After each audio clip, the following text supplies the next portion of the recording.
রমজান মাসে পণ্যের দাম বাড়াতে অভিনব এক কৌশলের আশ্রয় নিয়েছেন এক শ্রেণীর ব্যবসায়ীরা। আমদানিকৃত হাজার হাজার টন পণ্য নিয়ে এক মাসেরও বেশি সময় ধরে সাগরে ভাসছে 250-এরও বেশি লাইটারেজ জাহাজ। বাজারের দাম বাড়ানোর কৌশল হিসেবে আমদানিকারকেরা পণ্যগুলো খালাস না করে সাগরে ভাসমান গুদাম বানিয়ে রেখেছেন বলে অভিযোগ করা হচ্ছে।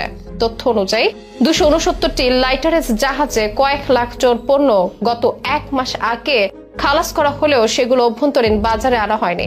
সবগুলো জাহাজে বিভিন্ন গন্তব্য গিয়ে নদীতে ভাসছে।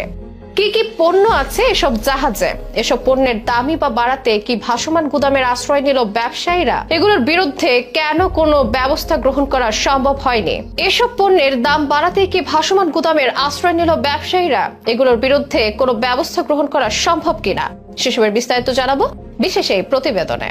রমজানের বাকি আর অল্প কিছুদিন। এই মাস নিয়ে বাড়তি সচেতনতা থাকে সবার মাঝে। সেহরি ও ইফতারের খাবার নিয়েও থাকে নানা ধরনের পরিকল্পনা। অথচ প্রতিবারই রমজান এলে বাজারে এক অস্থির অবস্থা সৃষ্টি হয়। যদিও এবারের রমজান মাসে জিনিসপত্রের দাম স্থিতিশীল থাকবে বলে জানিয়েছেন অন্তর্বর্তী সরকারের প্রধান উপদেষ্টার প্রেস সচিব মোহাম্মদ শফিকুল আলম। সরকারের তরফ থেকে আরো অনেকের কণ্ঠে শোনা যাচ্ছে এমন বাণী। তবে এক শ্রেণীর ব্যবসায়ীরা যেন ভিন্ন পথেই হেঁটেছেন। অভিযোগ আছে রমজানের পণ্যের দাম বাড়াতে বিশেষ কিছু পণ্য ভাসমান গুদামে আটকে রাখার পথে হেঁটেছেন তারা। বাজারে দাম বাড়ানোর কৌশল হিসেবে আমদানিকারকেরা নাকি বন্দরে পণ্য খালাস না করে সাগরে ভাসমান গুদামে রাখছেন, এমন অভিযোগ উঠে এসেছে। আর এ কারণে পণ্য আমদানি বেশি হলেও রমজানের দাম বাড়ার শঙ্কা থেকেই যাচ্ছে। রমজানে ভোজ্য তেল, চিনি, পেঁয়াজ, আলু, ডাল, ছোলা, খেজুর সহ বেশ কিছু পণ্যের চাহিদা বেড়ে যায়। আর এ ধরনের পণ্য নিয়ে ব্যবসায়ীরা কোনো কৌশল খাটান কিনা সে সন্দেহে অনেকের মনে। আর সন্দেহের যে কারণ আছে সেটাই বোঝা যাচ্ছে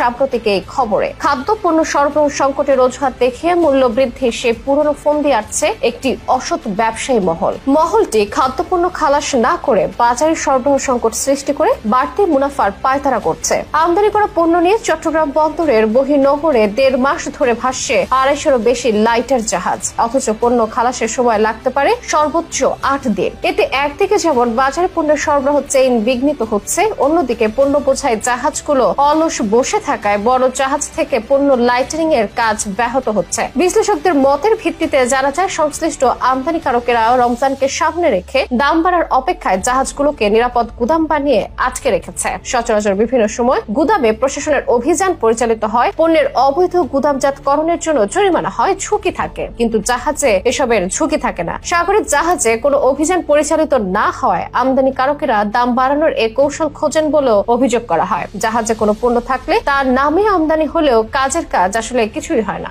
আমদানি হওয়ার পরেও বাজারে তার রিফ্লেকশন দেখা যায় না, যে কারণে বাজারে সরবরাহ সংকট তৈরি হয়ে পণ্যের দাম বেড়ে যায়। বিশেষ করে রমজান মাসে এটা এক বিরাট ব্যবসায়িক কৌশল, যা মূলত অসাধু উপায়ে ভোগান্তিতে ফেলে গোটা দেশবাসীকে। বড় জাহাজ থেকে লাইটারিং এর পর ব্যবসায়ীরা যাতে লাইটার জাহাজে পণ্য মজুত রেখে বাজারে সরবরাহ সংকট তৈরি করতে না পারে তা মনিটরিং এর সরকারকে কঠোর হতে হবে বলে মত সবার। বাজারে আমদানিকৃত খাদ্যপণ্যের সংকট সৃষ্টির কোনো পায়তারা যেন কিছুতেই সফল না হয়।